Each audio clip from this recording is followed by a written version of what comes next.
Hello दोस्तों, मैं Angad sir SSC maths word और टीजीटी भी तहकीक़त में आप सभी दोस्तों का स्वागत करता हूं। आज दोस्त हम एक चैप्टर पढ़ेंगे जिसका नाम है चक्रवृद्धि ब्याज। और चक्रवृद्धि ब्याज चूँकि आप चाहे टीजीटी दें और चाहे आप एसएससी दें, चाहे रेलवे दें, बैंक दें, जो भी आप देंगे उसमें आपसे चक्रवृद्धि ब्याज से प्रश्न सदैव पूछा जाता है। तो ठीक है, तो हम इस चैप्टर की शुरुआत करते हैं चक्रवृद्धि ब्याज की। टेट, सुपर टेट जो भी आप देते हैं सबके लिए हो सकती है, क्योंकि इसमें मैं बेसिक से हाई लेवल तक जाऊंगा। ठीक है, तो इसलिए तैयार रहिएगा। तो आइए हम पढ़ते हैं कंपाउंड इंटरेस्ट। पहले ध्यान दीजिएगा, कंपाउंड इंटरेस्ट होता क्या है। कंपाउंड इंटरेस्ट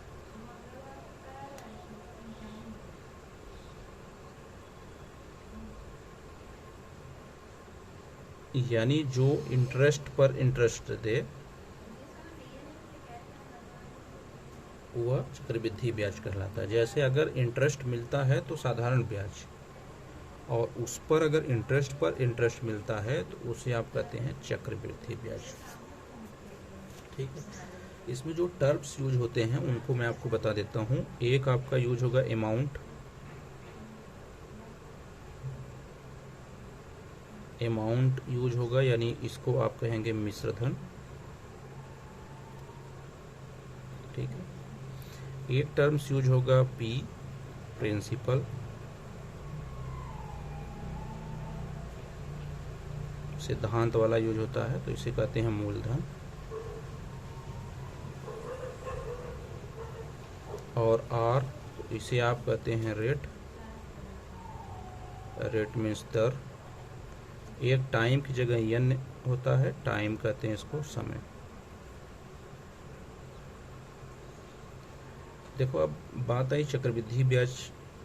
मैं इसलिए पढ़ा रहा हूँ कि पढ़ाना तो साधारण ब्याज चाहिए था, लेकिन चक्रवृद्धि ब्याज की आवश्यकता है, साधारण ब्याज की आवश्यकता टीजीटी में नहीं है। तो इसीलिए अभी देख लो, इसके बाद जो अगली क्लास में आपको पढ़ाऊँगा वहाँ पर आपको मैं साधारण ब्याज भी पढ़ा दूँगा, और मैं इसको आप टाइप वाइज पढ़ाऊँगा और बता दूँगा कि कौन सी टाइप आपके टीजीटी में पूछी जाती है। ठीक है, उससे देखेंगे प्रतिवर्ष एक सवाल आपसे पूछा गया है, ये होती है। और एक होता है कंपाउंड इंटरेस्ट। तो कंपाउंड इंटरेस्ट आप पढ़ेंगे तो पढ़ेंगे P 1 plus R by 100 to the power N minus 1। ये आप पढ़ते हैं कंपाउंड इंटरेस्ट, यानी कंपाउंड इंटरेस्ट मतलब चक्रवृद्धि ब्याज। अगर हम बात अमाउंट की करें तो अमाउंट बराबर क्या होता है, P 1 plus R by 100 to the power N. ठीक है, अगर हम अमाउंट की बात करें तो जब हम चक्रवृद्धि ब्याज निकालते हैं तो इसको अमाउंट में से मूलधन को क्या करते हैं, घटा देते हैं। अमाउंट में से मूलधन को क्या करते हैं, घटा देते हैं। तो यही बात तो ऊपर लिखी गई है। ठीक है, समझिए। अब यहाँ पर दूसरी बात देखिएगा। तो दूसरी बात क्या है कि यदि बात कभी ब्याज की गणना, मान लो ब्याज की गणना कभी अर्धवार्षिक कर दे, क्या कर दे, अर्धवार्षिक, यानी तब रेट पे r/2 हो जाएगा और जो परसेंट टाइम होगा वो 2t हो जाएगा। यानी ये किस पर असर करती है, एक तो रेट पर असर करती है, दूसरी उसकी टाइम पर असर करती है। जैसे देखो, मान लो कोई प्रश्न आपको दिया है, उसका रेट 10% है, टाइम उसका 2 साल है, 2 वर्ष, और अर्धवार्षिक की बात कर दी है। इसकी बात कर दी है अर्धवार्षिक। तो अर्धवार्षिक का मतलब क्या, तो टाइम है, इससे 2 से भाग हो जाएगा, तो यहाँ क्या करना पड़ेगा, 2 से मल्टीपल, यानी रेट ऑफ इंटरेस्ट तो 5% ही रहेगा, लेकिन टाइम आपका 2 दूना 4 वर्ष हो जाएगा। तो इस चीज़ को आपको दिमाग में रखना है। ऐसे ही अगर मान लो रेट तिमाही हो जाए, क्या हो जाए, मान लो रेट आपका तिमाही हो जाए, तो ये रेट कितना हो जाएगा, R/4 हो जाएगा। क्यों? क्योंकि 12 महीने का वर्ष होता है ना, तो 3 माह है, तो 4 पार्ट बचेगा ना, तो R/3। और यहाँ पर भी किससे हो जाएगा, 4T से मल्टीपल हो जाएगा, तो ये हो जाएगा 4T। तो उम्मीद है अब आपको समझ में आ गया। तो मैक्सिमम सवाल जो है आज नए जनरेशन में जो कैलकुलेटिव होते हैं वो इसी पे पूछे जाते हैं। कैलकुलेटिव प्रश्न यहीं से उठाए जाते हैं कि आप इसमें थोड़ा सा गड़बड़ हो जाए आपसे। ठीक,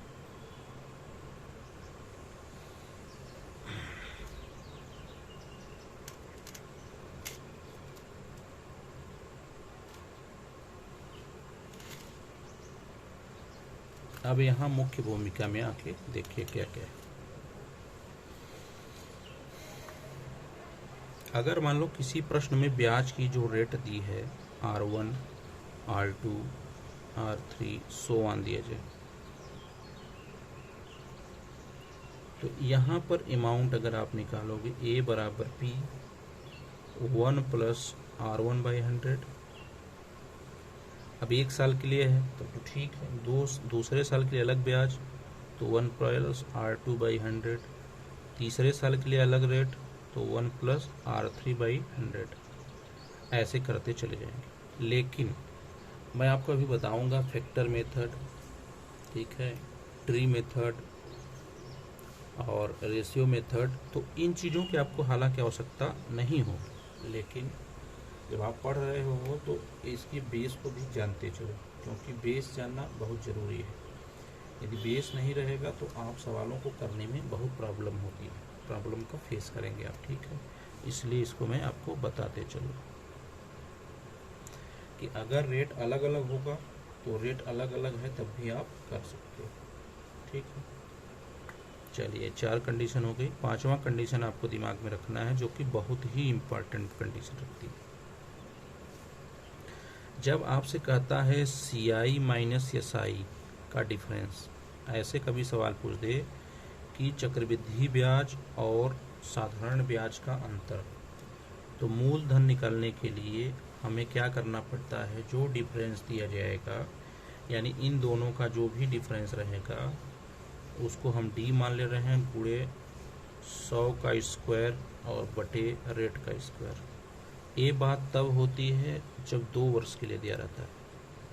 फिर मैं कह रहा हूँ कि हालांकि इसकी ज़रूरत आपको नहीं है,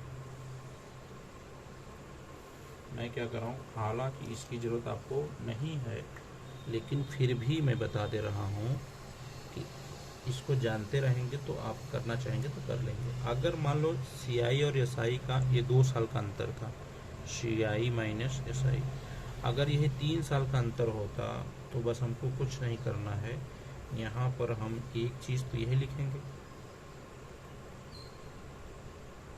बस यहाँ से एक चीज़ जोड़ना पड़ेगा, 100/300 प्लस R।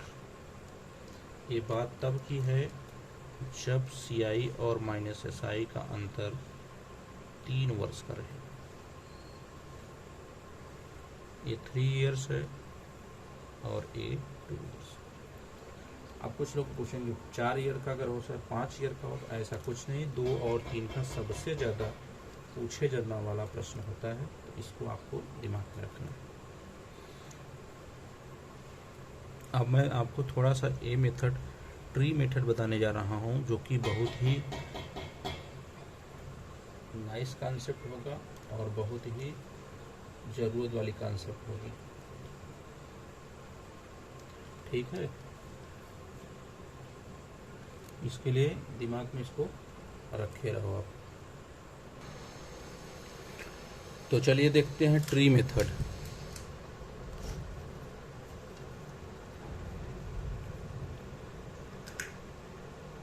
जैसे देखिए, आपका जो मूलधन रहेगा, अमाउंट रहेगा, जिस पर आपको परसेंटेज निकालना रहेगा, जैसे मान लीजिए 1000 रुपया है, यह आपका मूलधन।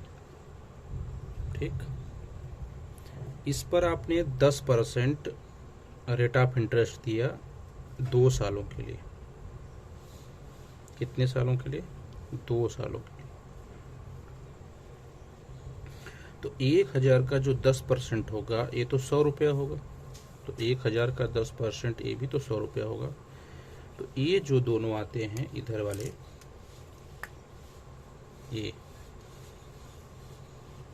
यह होता है यसाई। यसाई होता है 200 रुपया। आप अगर साधारण ब्याज निकालोगे PRT/100 से तो यही आएगा। ठीक है। अब इसके पहले तो कुछ नहीं है, इस पर ब्याज तो नहीं मिलेगा, लेकिन इसके पहले तो है 100, तो इस पर ब्याज मिलेगा 10%, और 100 का 10% हो जाएगा 10।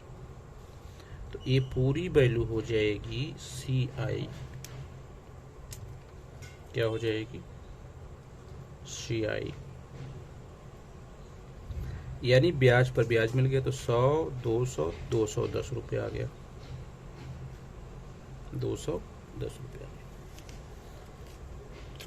अब अगर आपको अमाउंट निकालना होगा तो अमाउंट बराबर क्या होता है? मूलधन और प्लस ब्याज, यानी 210 रुपये। 210 रुपये, यानी कहने का मतलब अमाउंट हो गया 1210 रुपये, और यही ट्री मेथड कहलाती है। अब बात तो ये 2 साल की थी। अब अगर हो जाए 3 साल की हो जाए तो सर क्या 3 बार बनाएंगे? हाँ, 3 बार बनाएंगे। 4 साल के लिए अभी एक बार प्रश्न आया हुआ है, कभी आता नहीं 4 साल, इसलिए 3 साल आपको तो अनिवार्य रूप से दिमाग में रख लेना है। बाकी आप 4 साल 5 साल जो भी बनाना चाहो बना सकते हो। देखो 3 साल की बात मैं लेता हूँ, समझ लो, फिर टाइप वाइज मैं क्वेश्चन लेके समझाता हूँ। मान लो 1000 रुपये मूलधन है। मान लिया कि 1000 रुपये मूलधन है। अब इस पे 3 साल के लिए रेट ऑफ इंटरेस्ट आपको देना है 10%, 10% और ये भी 10%। तो 1000 का 10% कितना हो गया? 100। फिर 1000 का 10% कितना हो गया? 100। फिर 1000 का 10% कितना हो गया? ये तो 3 बातें आपको करनी ही है। पहली बात दिमाग में रख लो, ये आपका SI निकल के आ जाएगा। SI कितना आएगा ये भी आपको पता चल गया होगा कि SI आ गया 300। 1000 रुपये मूलधन पे रेट ऑफ इंटरेस्ट 10% के हिसाब से 3 साल का जो ब्याज आएगा वह आपका 300 रुपये आ गया। अब इसके पहले है, इस पर ब्याज मिलेगा 10%, तो 10 रुपया। इसके पहले भी ये है, पहले इसके पहले देख लेते, इसके पहले है तो इस पर भी 10% 10 रुपया मिलेगा। और इसके पहले भी तो है, इसके पहले तो है, ठीक है, इसके पहले भी तो है, इस पर भी 10% ब्याज मिलेगा और 10 रुपया हो जाएगा। ठीक है, 10% ब्याज मिला और 10 रुपये। अब भाई इसके पहले तो कुछ नहीं है, नहीं ब्याज मिलेगा, लेकिन इस 10 के पहले यह 10 है, इस पर भी 10% मिलेगा और 1 रुपया हो जाएगा। तो आप देखिए कि 300 तो ये हो गया, 10, 20, 30, 31, तो 331 रुपया CI आ गई। CI भी कितनी आ गई? 331 रुपया। ठीक है, अमाउंट कितना हो गया? P प्लस CI, तो 1000 और प्लस यह 331 रुपया हो गया, तो ये आ गया आपका 1331 रुपया, और 1331 रुपया ही आपके प्रश्न का उत्तर। अब आपको मैं टाइप वाइज एक एक चीज समझाता चल रहा हूँ, इसका प्रयोग करके किस टाइप के प्रश्न बनते हैं, कैसे आपको रेशियो मेथड से लगाओगे, क्या कर सकते हो, सब तरीका आपको मैं सवालों के थ्रू समझाऊंगा। पहला प्रश्न है 10% वार्षिक 10% वार्षिक ब्याज की दर से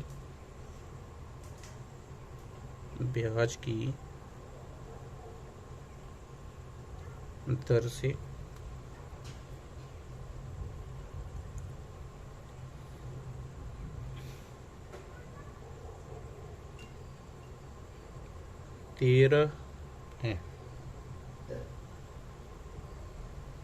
ब्याज की 10% 1331 रुपये की धनराशि, या मैं 8,000 लेता हूँ, 8,000 रुपये की आपको समझाना है भी, धनराशि 2 वर्ष, धनराशि का 2 वर्ष का चक्रवृद्धि ब्याज क्या होगा।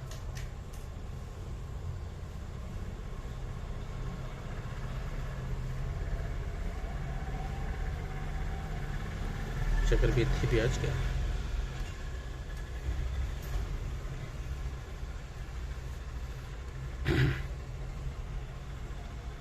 देखिए, अब 10% का ये 8,000 रुपये है, ठीक है, लिख लो 8,000 रुपये। 10% इसका भी 10%, तो कितना हो जाएगा 800, ठीक, 800 रुपये हो जाएगा, 800 रुपये, सही बात। इसका भी 10%, तो 800 का 10% 80 हो गया। तो यही तो आपका CI है। 10 बात खत्म।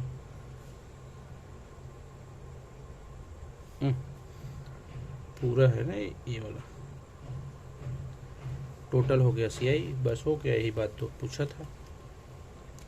अब इसको आप लगाते कैसे हो, देखो दूसरी प्रकार क्या लगाते हो आप, फार्मूला यूज करते हो कि 8,000 1 + R/100 यानी 10/100 घाते 2 माइनस 8,000, या माइनस में, तो ये हो जाएगा, कट जाएगा, तो 8,000 गुणे 11/10 गुणे 11/10 माइनस कितना 8,000, 2 जीरो से 2 जीरो कट गया, 11 × 8 = 88, 11 ग्राम में 121 और गुणे 8 जीरो, तो ये हो जाएगा आपका 8 8 दूनी 16 और 8 1 8 1 9, इतना माइनस 8,000, इसको घटा देंगे तो 1680, इतना आ जाएगा, यही आंसर हो जाएगा। आप क्या करना है, 800 800 1600 और 80, तो टोटल कितना आ गया 1680 रुपया आ गया, और यही सवाल का, तो बस इतना ही करना होता है। तो ट्री मेथड आपको समझ में आया होगा कि हम क्या करने वाले हैं, तो उसको समझाते हैं आपको। ये तो बेसिक हो गया।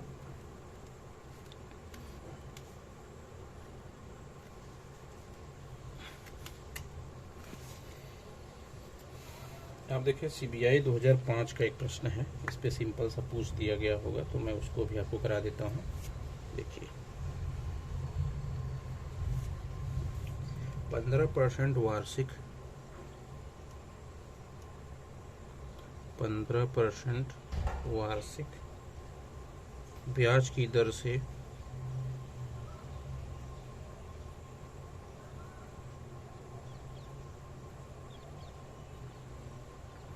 4800 रुपये की राशि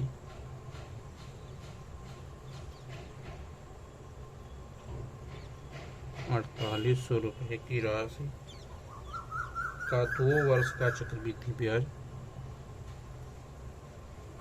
2 वर्ष का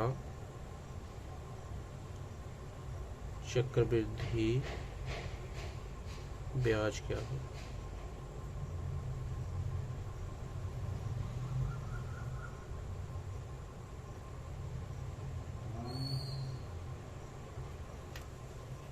ठीक है, आप देखिए 2 साल की बात कहा है, तो आपको क्या करना है, कुछ नहीं, केवल 4800 का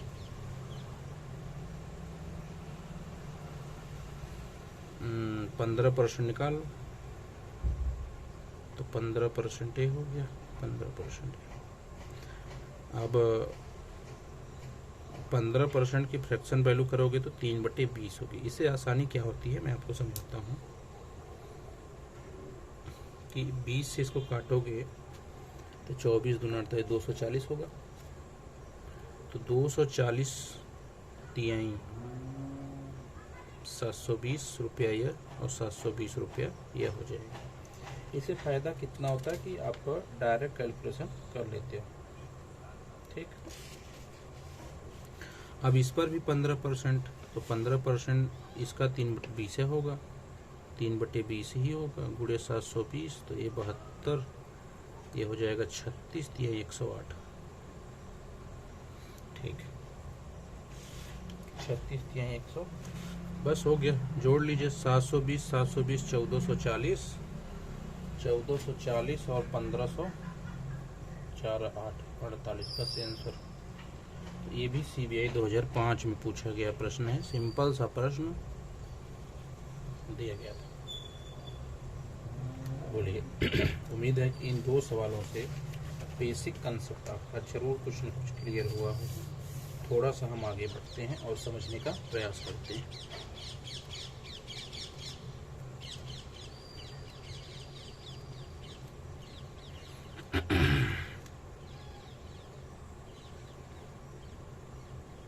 चलिए, टाइप नंबर 2,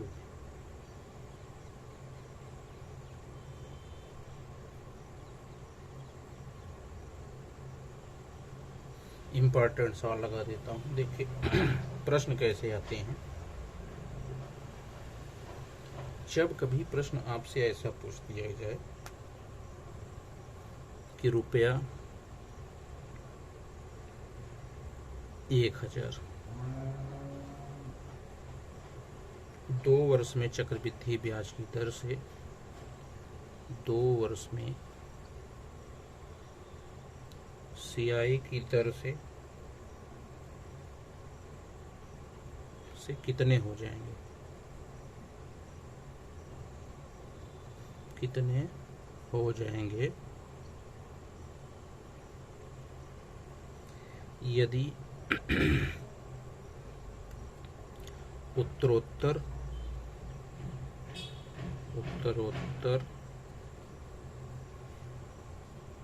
वर्षों में ब्याज की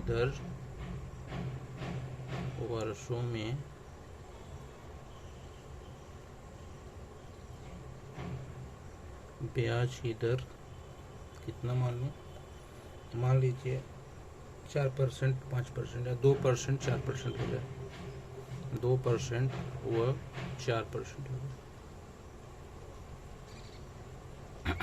इस प्रश्न को मैंने क्यों लिया, आप समझ रहे होंगे क्या आवश्यकता है इसकी। तो आपको मैंने अभी बताया कुछ नहीं करना है, 1000 लिखे गुणे 1 प्लस कितना है 2/100, और यहाँ से कितना हो जाएगा 1 प्लस 4/100, काट दो तो ये 50 हो गया, ये 25 हो गया। तो 1000 गुणे 50 51/50 और गुणे 25 का 25 हो 26/25। देखिए ऐसे सवाल में आपको कुछ नहीं करना है, बस 25 चौका 100 मार देना है और इसका और करेंगे तो ये 5 दहा में 50, 10.2 आ जाएगा। तो 26 चौका 100, 6 चौक 24, 4 दूनी 8, 8 2 10, 104 गुणा 10.2। ठीक है, बस गुणा करके आपको लिख लेना है। अब ध्यान देना, ऐसे सवालों को आप या तो इस टाइप से कर लीजिए, यह वही फार्मूला है जो मैंने अभी आपको बताया, या तो फिर क्या आप करिए कि आप डायरेक्टरी मेथड लगाइए। इस पर मिला 2%, तो ये हो गया कितना 100 का 2% 200, और ये हो गया 4%, इस पर 100 का 4% मतलब कितना हो जाएगा 400। अब इस पे ब्याज देना है तो बताइए, इस पे देना है तो ये 4% लगेगा, तो 200 का 4%। ठीक है, 200 का 4% लगा दीजिए, तो 4/100 हो जाएगा। तो 2 चौक 8 हो जाएगा।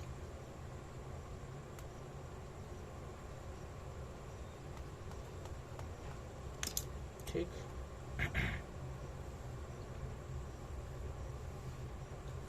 तो आप ये लग गया कितना, 2% 4% ना, सही आया कि गड़बड़ आ रहा है कुछ?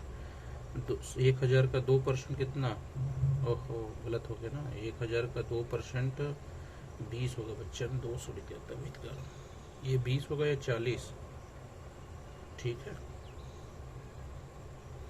और 20 का 4% निकालना था, तभी तो कह रहे हैं कि दशमलव में आना चाहिए। कैसे गड़बड़ आ गया? ये आएगा ना, तो 20 25 दशमलव 8। आप देखो, यही 4 दूना 8, दशमलव 8 आ गया कि नहीं? यानी कहने का मतलब यह है कि टोटल कितना हो गया? ये 20 40 60.8, 60.8 CI आ गया, CI आ गया 60.8। यानी पूरा अमाउंट कितना हो जाएगा? तो इसमें 60.8 जोड़ देना है, तो 1060.8, यानी यहाँ भी यही आ जाएगा। तो मेरे कहने का बस इतना सा मतलब है, साधारण सा, कि आप चाहे ट्री मेथड यूज करो और चाहे नॉर्मल मेथड यूज करो, दोनों बात एक है। दोनों बात क्या है? एक ही है। इस पे आप लोगों को साफ साफ दिख भी रहा हो। चलिए, तो इस पे आरआरबी में प्रश्न पूछा गया है।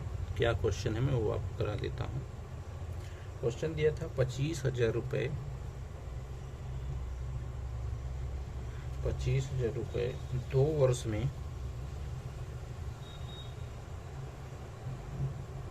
2 वर्ष में CI से कितने हो जाएंगे? CI से कितने हो जाएंगे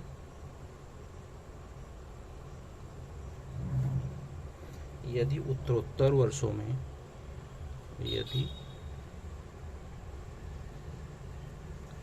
उत्तरोत्तर वर्षों में,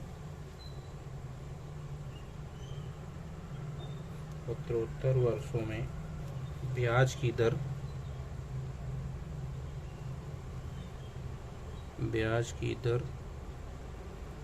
4% व 5%, 4% व 5%। क्लियर? तो देखिए, 25,000 रुपया है, ये 4% है और ये 5%। 4% का मतलब 1/25 डायरेक्ट, 5% का मतलब 1/20। तो 25 से 25 कट जाएगा, 1,000 रुपये। क्लियर हो गया? 0 से 0 कट जाएगा, 2500/2 यानी 12.5, 1250 रुपये। ठीक, अब हमको क्या निकालना है कि यह ब्याज इस पर मिलेगा, 1/20 वाला मिलेगा, तो 20 25 100, 50 रुपये। तो आपके पास कुल कितना हो गया, ये आपको देखना है। तो 2200, 1200, 2250, 2300।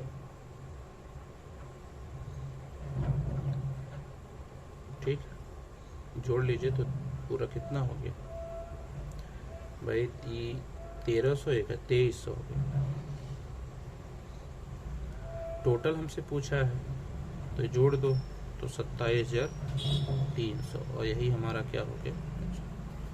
तो उम्मीद करते हैं दोस्त, ये बात भी आपको समझ में आ गई होगी। इसमें कोई कठिनाई का सामना आपको नहीं करना पड़ेगा। ठीक है, अब SSC ने इसमें क्या प्रश्न पूछा वो भी आप देखते चलो।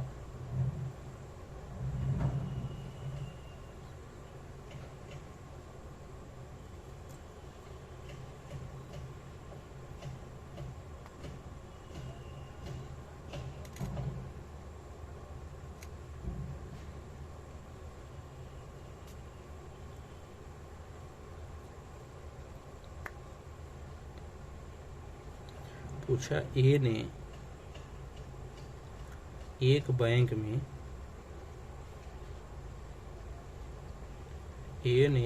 बैंक में x रुपए की राशि का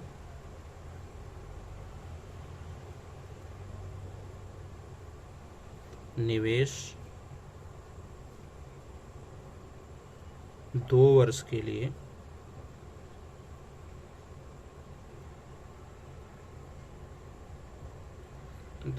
लिए किया, जिसने उन्हें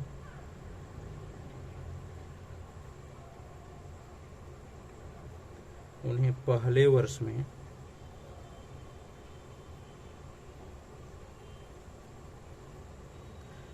वर्ष में 5% और दूसरे वर्ष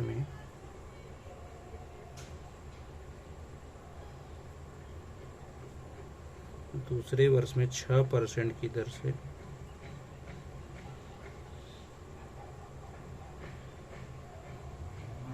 दर से ब्याज दिया।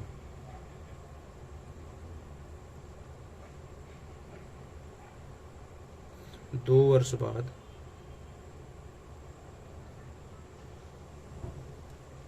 उन्हें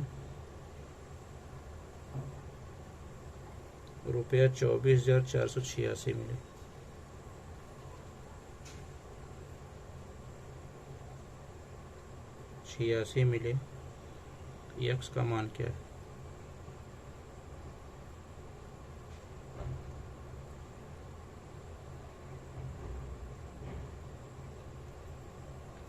यही प्रश्न आपसे पूछा। ठीक, आप ध्यान दीजिए। अमाउंट आपसे पूछती है। अब अगर आप 5% की फ्रैक्शन वैल्यू जानते हैं तो 5% की फ्रैक्शन वैल्यू होती है 1/20। नहीं जानते हैं तो जान लीजिए। तो 20 से बढ़कर ब्याज 21 रुपया हुआ हो, और जब आप 6% की फ्रैक्शन वैल्यू लिखते हैं तो होता तो है 3/50। तो लिख दीजिए 3/50, तो यानी 50 से 3 बढ़ गया 53। ठीक है, ये हो गया। अब ये तो हो गया 20, 5 दूनी 10, 2 शून्य, ए पी था, और यह हो गया अमाउंट। यह कितना हो गया? अमाउंट। ठीक है, तो ये हो जाएगा 5, 5 दूनी 10, 10 50 और 21 दिए 63। तो 3 और 6 5 11, ये होगा ना 1113 रुपये। अब सवाल में इसकी वैल्यू दे दी गई 24,486। तो किसका मल्टीपल है? 20। ये लगभग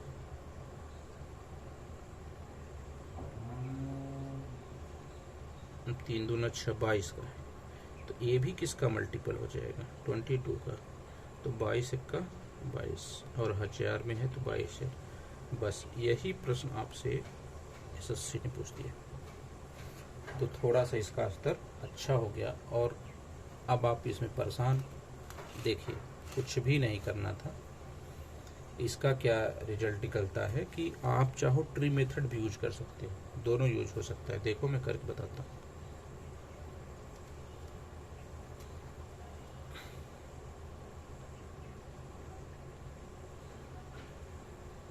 ट्री मेथड यूज करने से एक फायदा आपका नुकसान हो जाएगा कि आप यहाँ की वैल्यू कंफर्मेशन नहीं कर पाते। तो आप अपने हिसाब से कुछ भी मान लो।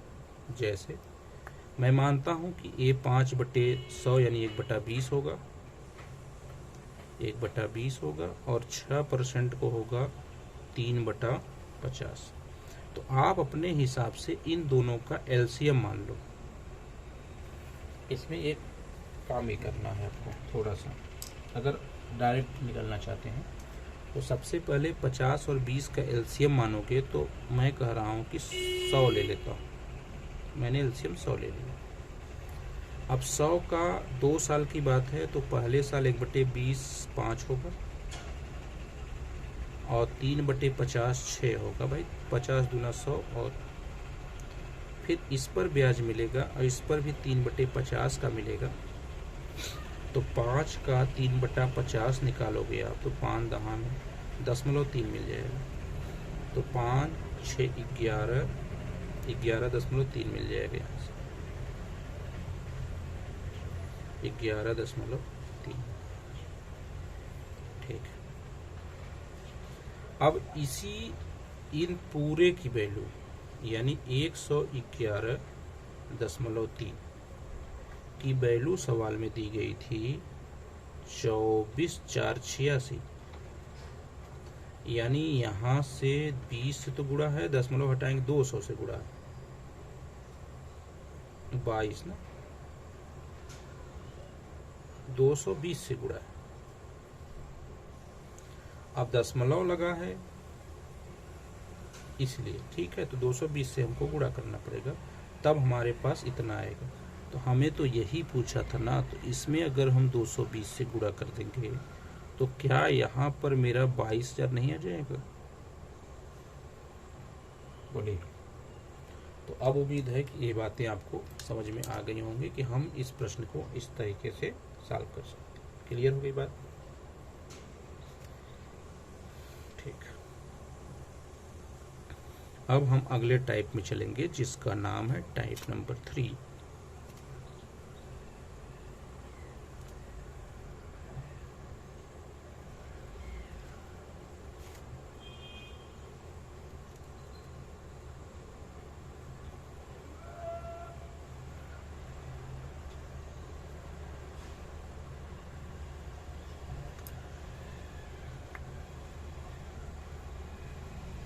टाइप नंबर 3 और इस पर हमको कॉन्सेप्ट करना है बहुत अच्छे से। चक्रवृद्धि ब्याज पकड़ बन जाएगी यदि आप पूरा कर लिए तो। चलिए देखिए। ठीक है। अब प्रश्न मैं बता रहा हूँ आपको, जैसे आपने अभी पढ़ा 2 वर्ष के लिए, आपने पढ़ा 3 वर्ष के लिए, ऐसे पढ़ रहे थे। अब आप पढ़ेंगे जैसे 1 से 1/3 वर्ष के लिए, ठीक है, 2 से 1/3 वर्ष के लिए। तो ये चीज़ें आपके दिमाग में रहनी चाहिए। अब प्रश्न कैसे बनता है, प्रश्न की क्राइटेरिया मैं आपको समझाता हूँ। जैसे देखिए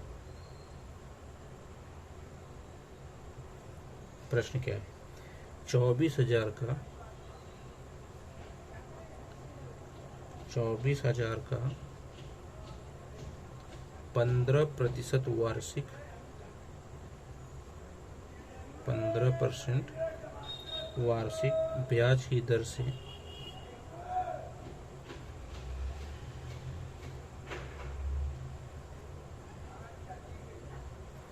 ब्याज की दर से 2 सही 1/3 वर्ष में 2 से 1/3 वर्ष में चक्रवृद्धि ब्याज कितना होगा?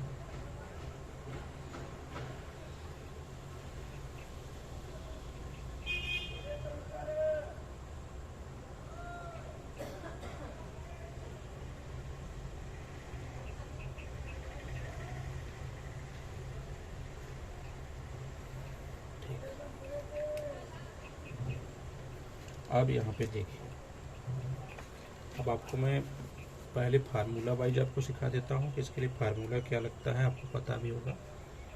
अगर नहीं है तो इसके लिए फार्मूला हम लोग यूज करते थे 1 + r/100 to the power n 1 + f/100 r/100 sorry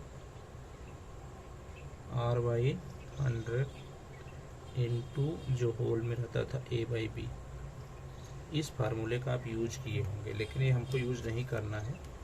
बस मैं आपको ये बता रहा हूँ कि इस फार्मूले को आप जब बेसिक नियम से पढ़ते हैं तो इसी को यूज करते हैं।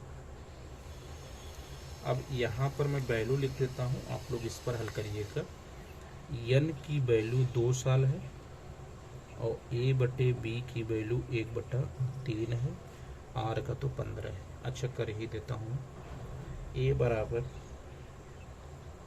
कितना हो गया, 24,000 गुणे 1 + 15/100, 1 + 15/100 घाते 2 साल, 1 + 15/100 गुणे 1/3। तो ये 3 × 5 = 15 और ये 5 × 20 और ये 5 × 3 = 15, 5 × 20 = 100। तो ये 24,000 गुणा 20 × 1 = 20, 3 23/20 गुणा 23/20 गुणे 20 × 1 = 20 और ये 21/20, 21/20।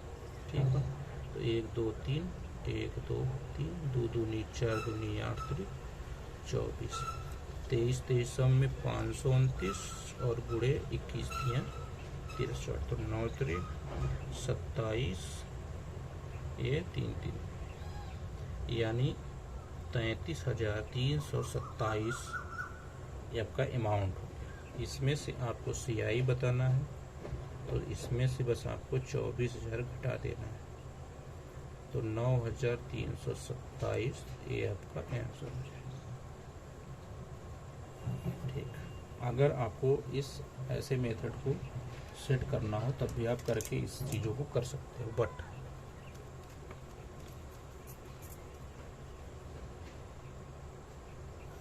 हमको ऐसे नहीं करना है। हम क्या करेंगे देखिए,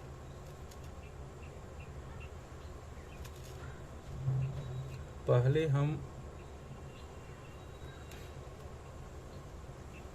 24,000 लिख लिए। ठीक, 24,000 के बाद इसका हमने 15% 2 साल का निकाला। अब मैंने बताया कि 15% नहीं निकालेंगे, 15% का मतलब होता है 3/20।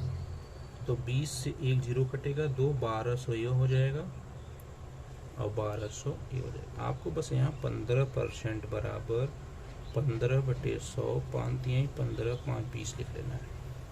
क्लियर हो गया। अब इसका हमें 3/20 निकालना है, यानी 15%।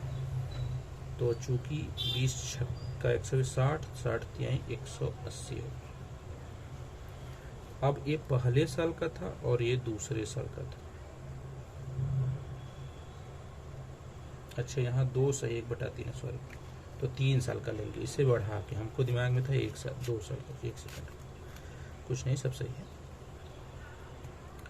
24,000 यहाँ 3 साल के ले लेंगे, क्योंकि ये देखो 2 से 1/3 2 साल से ज़्यादा है। तो 3/20, 3/20 और 3/20 लेंगे। तो आपको पता चल गया, एक 1200 होगा, तो ये भी 1200 होगा, ये भी 1200 होगा, बस ये 3 साल। अब आपको पता है कि एक वैल्यू 2 ठो यहाँ आएगी, एक यहाँ आएगी, एक लास्ट में आएगी। तो इसका 3/20 कितना निकाले थे हम, तो 20 छक्का 120, 60 60 × 180 ना, 180 इसका 180 इसका 180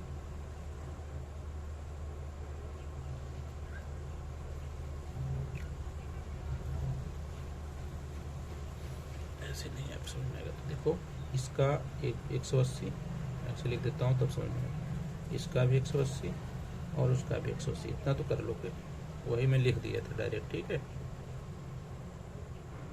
चलो 180 180 180 हो गया। अब 180 पहले 180 तो इसका भी 3/20 निकलेगा, तो 180 का 3/20 कितना हो जाएगा, 9 × 27। बस इतना काम आपको कर लेना है। लेकिन आपको 2 साल से ज़्यादा तीसरे साल में नहीं घुसना है। तीसरे साल का तो 1/3 चाहिए। तो 1200 और 360, 12 3 1560 और 1560 और 27, 1560 + 27 तो हो गया 7 6 2 8, 1587 का 1/3 ही चाहिए। तो 3 × 5 = 15, 3 दूना 6, भाई 3 × 5 = 15, 3 दूना 6, 2 3 9 से 529 रुपये और चाहिए। तो 1200 2400 और 2400 1 2580 रुपये, तो ये हो गया। 2580 प्लस 529, तो 9, 8 2 10 और 5 5 10 1 11 और 2 1 3, 3109 रुपये आ गया। ठीक है, 3109 रुपये। ये तो पूरा आ गया आपका CI 3109 रुपये।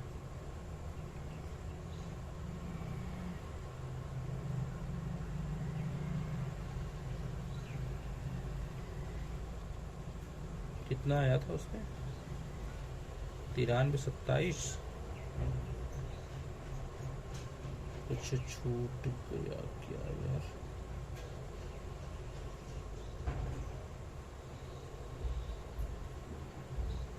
एक सेकंड फिर से देख लेता हूँ, कुछ गड़बड़ हो गई। कैसे गड़बड़ हो गया? 24,000 रुपया है ही, तो 24,000 रुपया लिया मैं।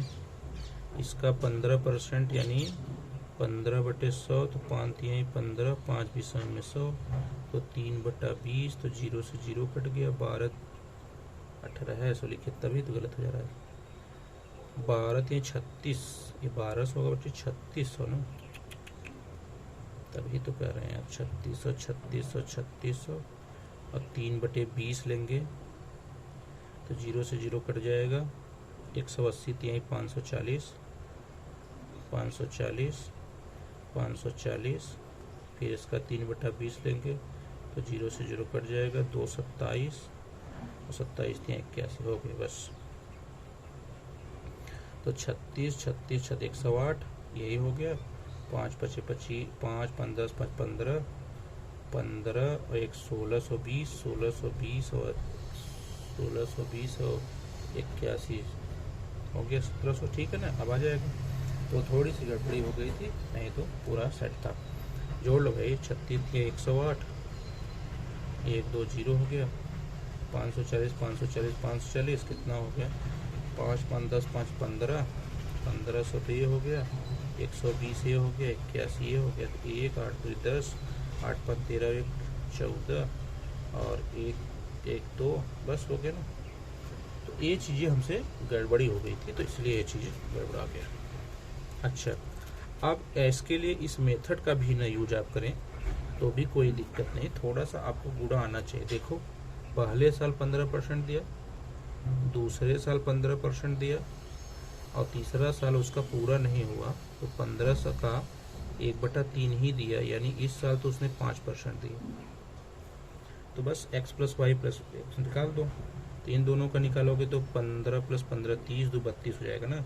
तो 32.25 यहाँ से आ जाएगा, +5 + 32.25 गुणे 5/100, तो 32 5 37.25 हो गया। और प्लस इसको करोगे तो काट पीट कर आ जाएगा आपका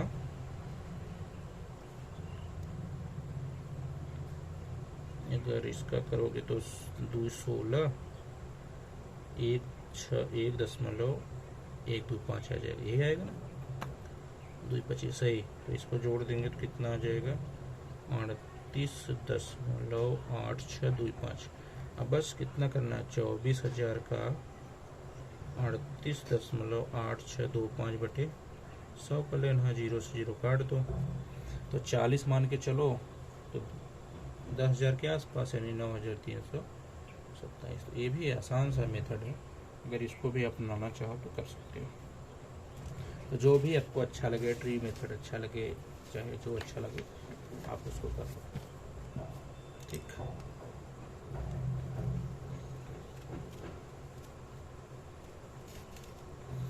उस प्रश्न में कोई कुछ गड़बड़ी थी इसलिए गड़बड़ा जा रहा था।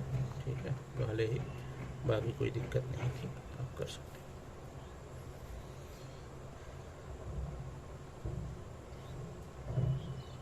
चलिए अगला टाइप नंबर 4 पे चलते हैं।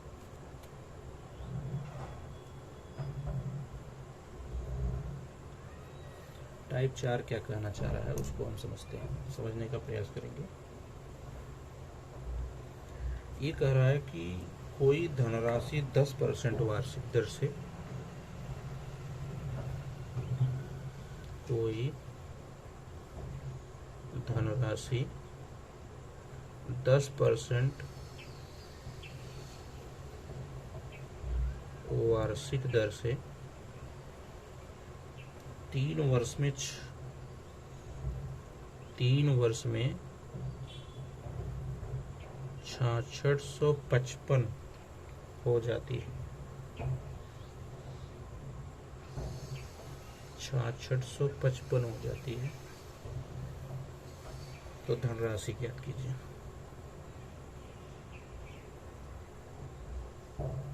मतलब यहाँ पर आपका मूलधन ज्ञात करना है, जबकि आपको अमाउंट यहाँ पर दे दिया गया है। तो आप चाहे रेशियो मेथड से ज्ञात कर लो, चाहे जिससे ज्ञात कर लो, कोई दिक्कत नहीं। 3 साल की बात है तो आप कुछ नहीं करना है। 1/10 की फ्रैक्शन वैल्यू किए तो 10 एक 11, यानी 10 से वैल्यू बढ़कर 11 हो गई। तो चूंकि 3 साल की बात है तो ए बी क्यूब और ए बी क्यूब तो हो गया 1000, यह हो गया 1331। इसकी वैल्यू दिया है 6655। तो 6655 देने का मतलब ये मल्टीप्लाई किससे है? 5 से। तो आप भी यहाँ 5 से मल्टीप्लाई कर दो और आपकी धनराशि निकल के आ जाएगी 5000 रुपये। बस सिंपल सी बात है।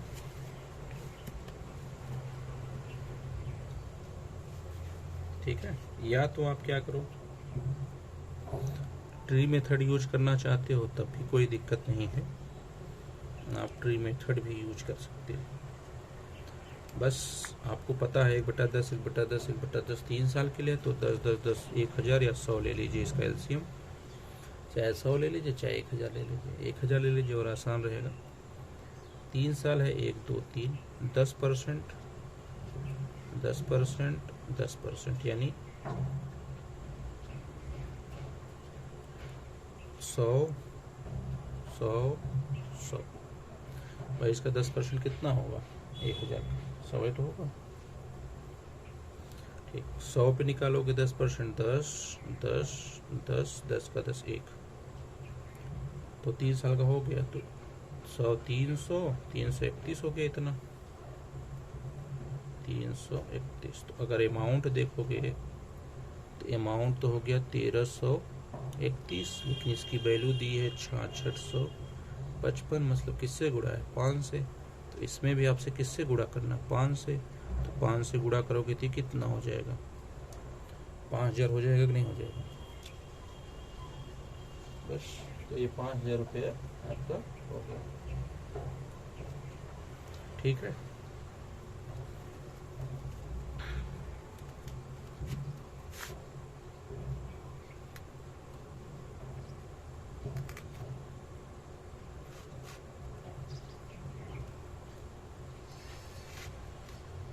चलिए अगला प्रश्न देखिए।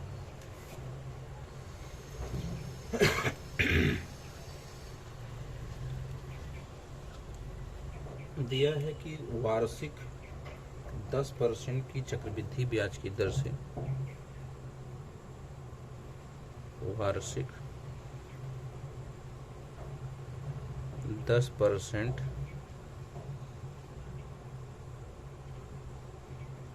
चक्रवृद्धि ब्याज की दर से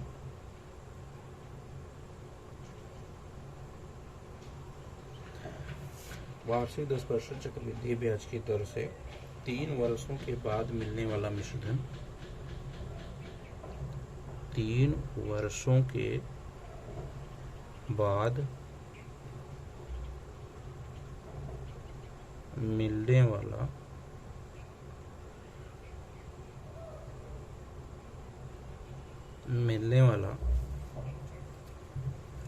मिश्रधन 10,648 रुपये था। 10,648 रुपये था। तो मूलधन क्या था? तो मूलधन ज्ञात कीजिए, या मूलधन क्या था?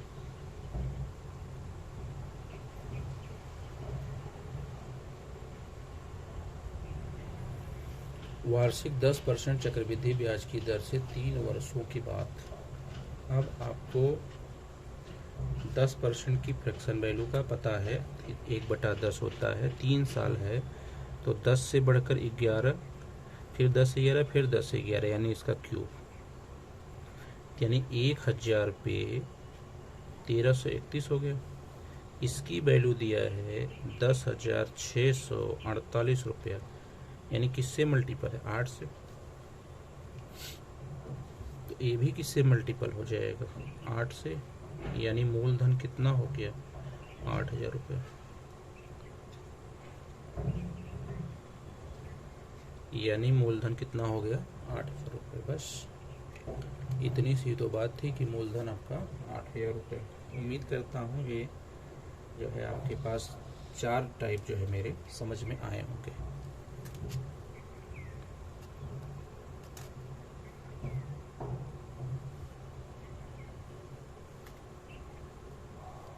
ठीक है,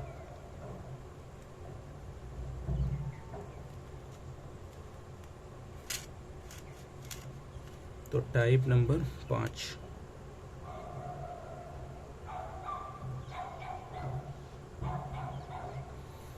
अब टाइप नंबर 5 देखिए क्या प्रश्न बनता है, मैं आपको बता रहा हूँ। जैसे प्रश्न है 8,000 रुपये को 8,000 रुपये को सीआई की दर से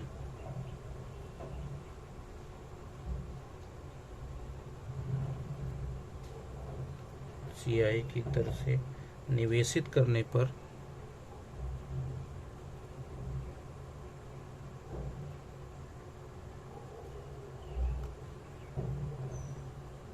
निवेशित करने पर 3 वर्ष पश्चात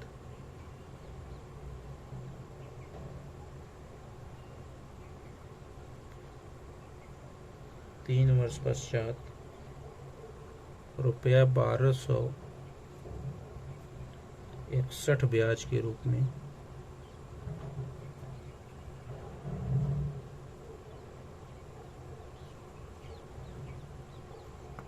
में प्राप्त होते हैं।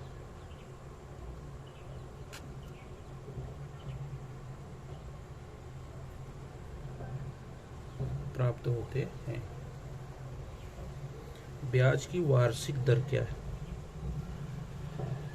ब्याज की वार्षिक दर क्या है?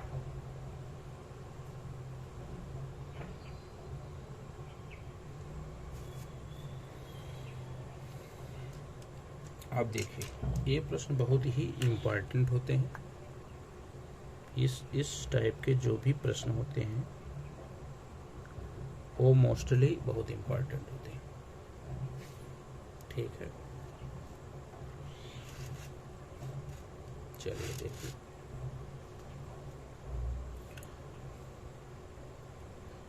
तो क्या करना है आपको? केवल मूलधन देख लीजिए कितना है, 8,000। तो मूलधन हो गया कितना? 8,000। और अमाउंट इसमें कितना हो गया? 1261। तो जोड़ दो, 1261 ब्याज के रूप में मिला है तो 9,261 हो गया। अब ध्यान देना है 3 साल है तो इसको क्यूब रूट ऑफ 3 साल, तो इसका क्यूब रूट आप निकालना जानते ही होगे। ये हो गया 20 और ये हो गया 21।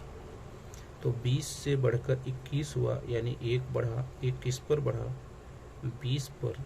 तो चूंकि रेट ऑफ इंटरेस्ट पूछा है तो इस पे कितना बढ़ जाएगा? तो 5%। तो ये उत्तर आ जाएगा आपका 5%।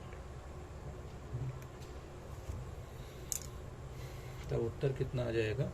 ये आ जाएगा 5%। अगर यहाँ 3 साल दिया है, ठीक है, 3 साल दिया है, तब तो आप क्या करोगे? जैसे एक प्रश्न मैं आपको बता रहा हूँ,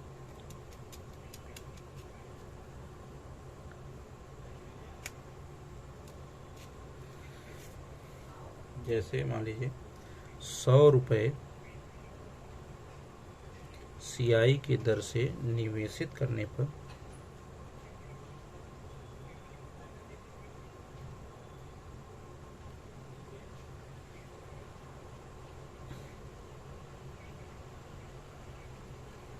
निवेशित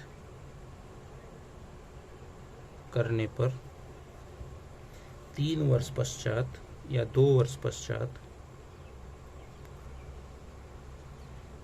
2 वर्ष पश्चात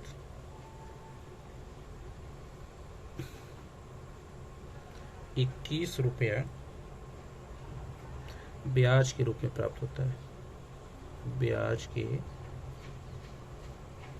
रूप में प्राप्त होता है। ब्याज के रूप में प्राप्त होता है। तो ब्याज की वार्षिक दर, तो ब्याज की वार्षिक दर है। तो आपको बताना है कि ब्याज की वार्षिक दर क्या है। अब आप समझिए कि 100 रुपया तो मूलधन था, 21 रुपया और जुड़ गया, तो यह तो हो गया 121 रुपये अमाउंट। 2 साल की बात है, ये √100 और यह √121, तो यह 10 से बढ़कर कितना हो गया 11।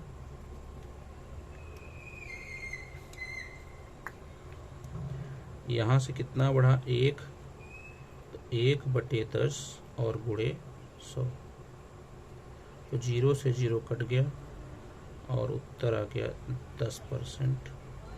और यही 10% इस सवाल का, यही 10% इस सवाल का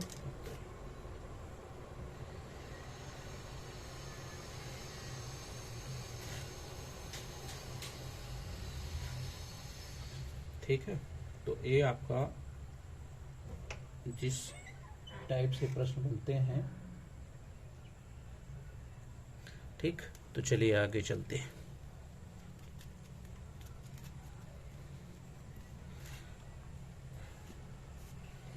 अगला क्वेश्चन देखिए।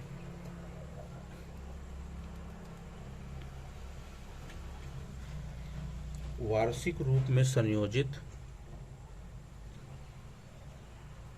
वार्षिक रूप में संयोजित 3000 की राशि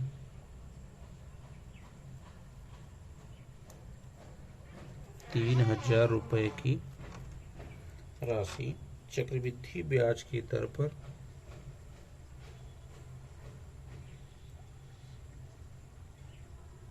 ब्याज की दर पर 3 वर्ष में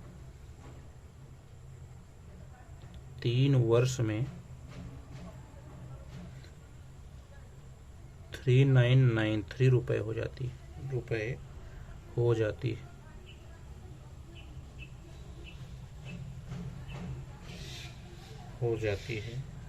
तो x का मान बताइए। तो x का मान बताइए।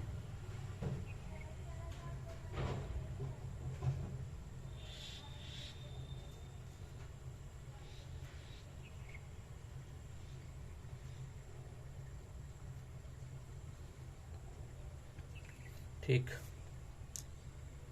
अब देखिए, कुछ भी नहीं करना है, बस आपको ध्यान देना है। यहाँ है 3000 रुपये की धनराशि और 3 वर्ष ही समय दिया है, तो 3000 रुपये धनराशि है और यह 3993 हो जाती है।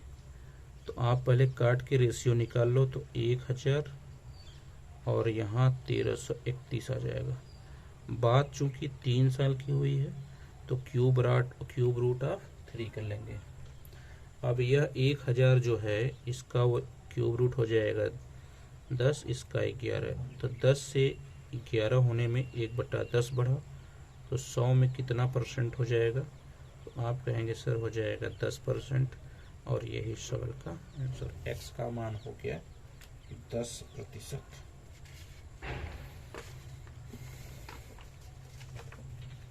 ठीक है। तो उम्मीद है कि इस टाइप के जब भी प्रश्न आपको मिलेंगे, तो आप ऐसे प्रश्न तुरंत कर लेंगे। ठीक है कि नहीं? कभी कभी आपसे प्रतिशत न पूछ के वर्ष पूछा जाता है।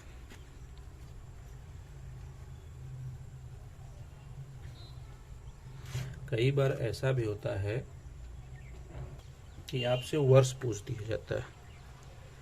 ठीक है, तो टाइप नंबर 6 में चलेंगे।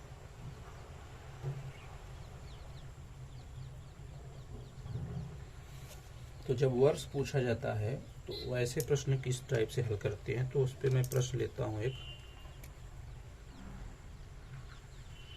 तब आपको समझाता हूं। जैसे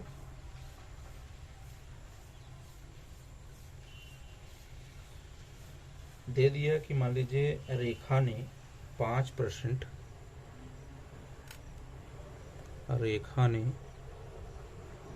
5% के चक्रवृद्धि ब्याज पर के CI पर 12,000 की राशि निवेश की। 12,000 की राशि निवेश की। n वर्षों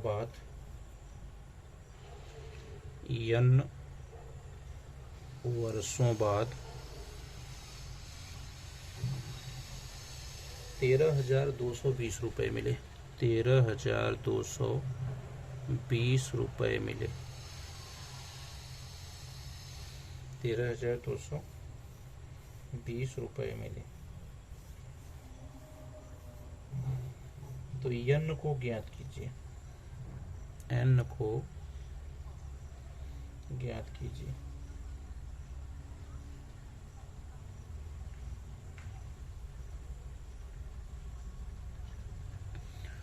तो कुछ भी नहीं करना है, बस आपको एक बात इसमें दिमाग में रख लीजिए अपने, बस जो मैं बताने जा रहा हूँ महत्वपूर्ण बात दिमाग में रख लो।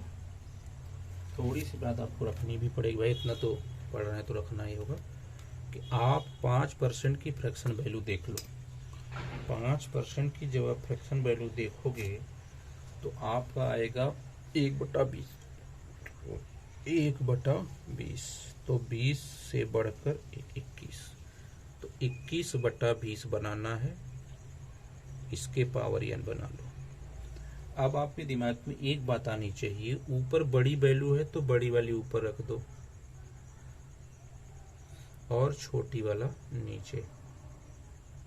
आप ध्यान देना मेरी बात, जब इधर वाला फ्रैक्शन 21/20 बना है तो ये भी 21/20 ही बनेगा, बस वही आपको बनाना है। तो 0 से 0 काट दो, मैं यहाँ कैलकुलेशन कर लेता हूँ। 1322 बटे कितना है 1200, 2 से काटोगे तो 2 छक 12, 2 छक 12, 2 1 का 2, इसको काटोगे 2 छक का 12, ठीक है ना। फिर काटोगे 2 से, 2 से कटेगा नहीं, 3 से, 4 से, 5 से, 6 से, 7 से नहीं कटेगा।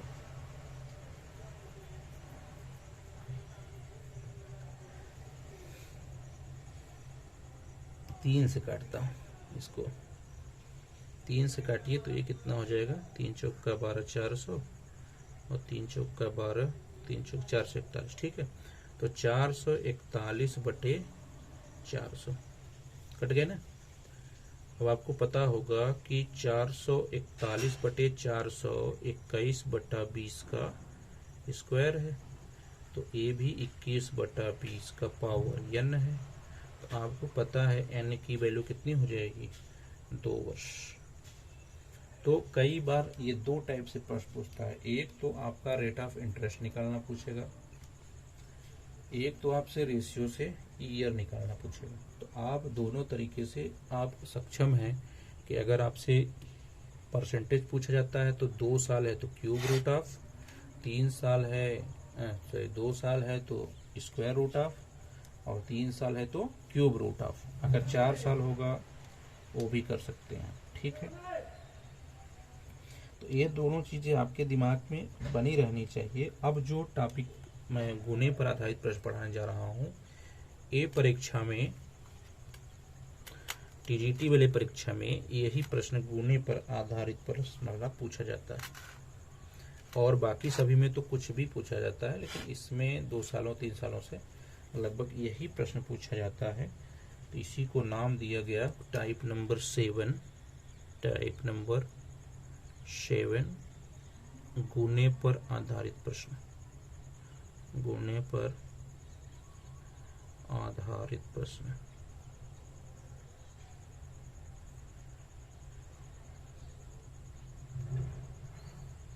इम्पॉर्टेंट टीजीटी, ठीक है, इम्पॉर्टेंट टॉपिक दे दिया गया टीजीटी में कि ये पूछा जाएगा। ठीक है, अब प्रश्न कैसे बनते हैं मैं बताता हूँ। प्रैक्टिस जब मैंने टीजीटी का कराया था तो उसमें बताया था कि ऐसे प्रश्न आया है। देखिए क्या प्रश्न था।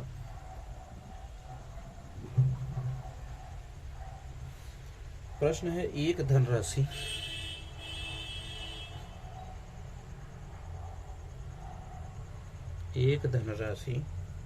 चक्रवृद्धि ब्याज पर 3 वर्षों में 3 गुनी हो जाती है।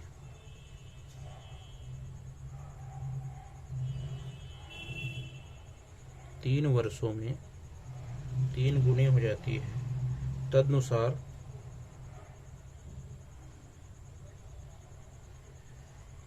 वह अपनी मूल राशि का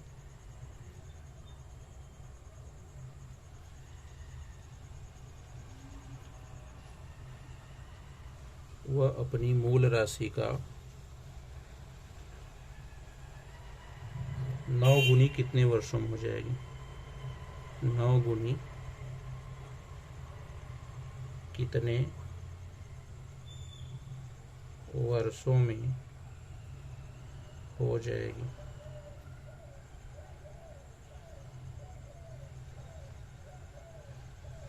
यही बात है। तो सीधी सी बात थी, सीआई पर 3 वर्षों में 3 गुनी, तो बस ऐसे लिख दो 3 वर्ष में 3 गुनी। कितने वर्ष में? 9 गुनी, तो 9 को क्या लिखोगे? 3 की घात 2, बस यहीं से गुणा कर दो। 3 दूना 6 साल, 3 दूना 6 साल में हो जाएगी। तो 6 वर्ष में स्वयं की 9 गुनी हो जाएगी। सिंपल सी बात। तो ये प्रत्येक वर्ष टीजीटी में पूछा जा रहा है। तो ये तो आपको दिमाग में अपने रख लेना है, याद कर लेना है कि अगर इस टाइप से प्रश्न पूछे गए, जैसे प्रश्न पूछा है 15 वर्षों में 2 गुनी, 15 वर्षों में 2 गुनी, तो कितने वर्षों में 8 गुनी? 8। तो 8 को आप क्या लिखोगे? 8 को आप लिखोगे 2 की घात 3। क्या लिखोगे? 2 की घात 3। तो बस 15 और 3 45 वर्ष, यानी 45 वर्षों में वह स्वयं की कितनी गुनी हो जाएगी? 8 गुनी हो जाएगी। 45 वर्षों में वह स्वयं की 8 गुनी हो जाएगी।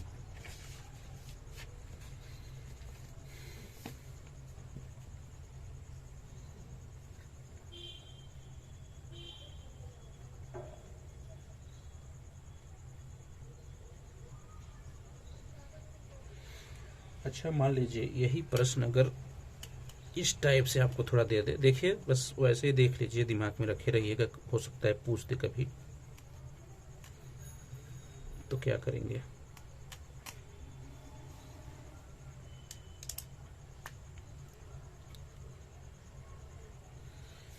कि मान लीजिए कि कोई धनराशि 3 वर्ष में 8 गुनी हो जाती है।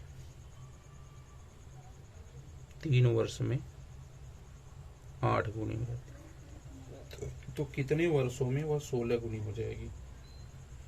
कितने वर्षों में 16 गुनी हो जाएगी?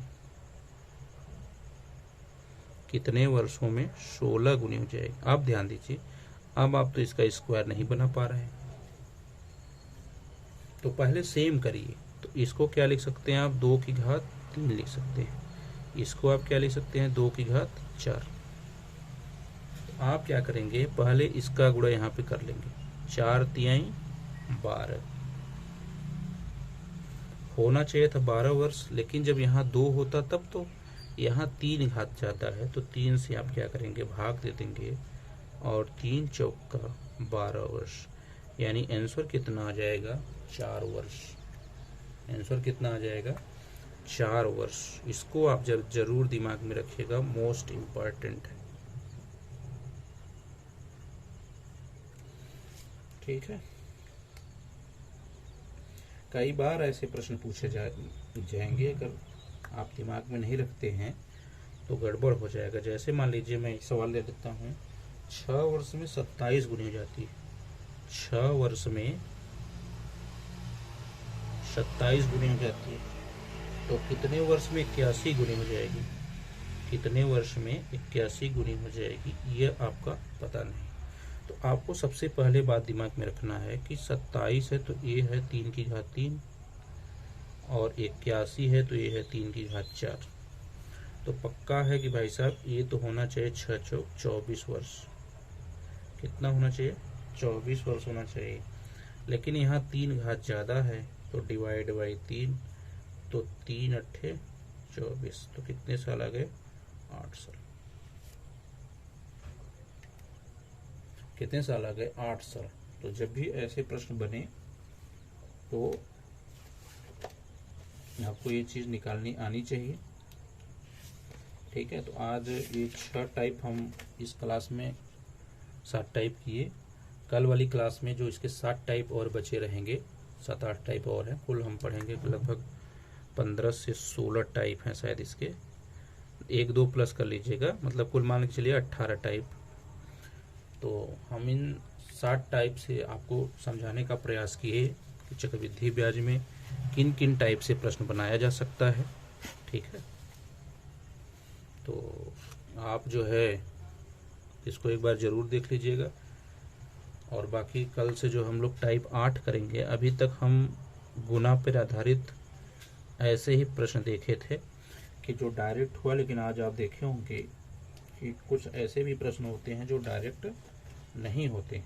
ठीक है, तो अगली क्लास में मेरी एक इसकी चक्रवृद्धि ब्याज की एक क्लास और होगी, 1 से 1.5 घंटे की क्लास कर देंगे, तो वो भी पूरा का पूरा CI समाप्त हो जाएगा। तो धन्यवाद दोस्त, फिर मिलते हैं। और हाँ, चैनल को लाइक सब्सक्राइब शेयर जरूर कर दीजिए।